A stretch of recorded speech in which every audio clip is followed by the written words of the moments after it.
হ্যাঁ ফাহাদ, আরে বেটা আমি গরুর হাটে আসলাম। আরে বিশাল বিশাল গরু উঠছে। আরে কুরবানি দেবো না বেটা, আমি দেখতে আসলাম। তো তুই আসলে দেখা করবো মানে, ঠিক আছে? আর ওইটা সকালে যেটা হয়েছে ওটা বাদ দে, ওটা আমি ভুলে গেছি। যদি দ্বিতীয়বার যদি নেক্সট টাইম রাঙার লোক যদি আমার সাথে দাঁড়িয়ে করে, তাহলে কিন্তু আমি মারধর করবো, দেখিস, ঠিক আছে? আচ্ছা গরুর হাটে আয়, আমার গরুর হাটে আস, আয়।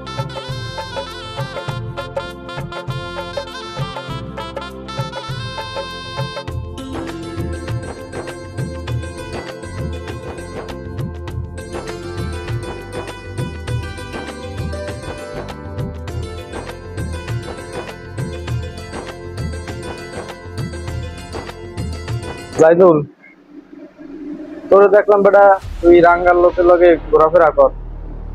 ওরা কি লোক ভালো বেটা? ওরা ওরা তো গাঁজা খায় সব সময়, এলাকাটা নষ্ট বানায় নিছে গাঁজা মদ দিয়ে। ওদের লগে চলাফেরা করিস না বেটা, ওরা ভালো না, কিন্তু দেখবি সুযোগ পেলে তোরেও খাইয়ে দেবে। শোন, তুই ওদের লগে চলাফেরা করিস না, খারাপ হয়ে যাবি তুই।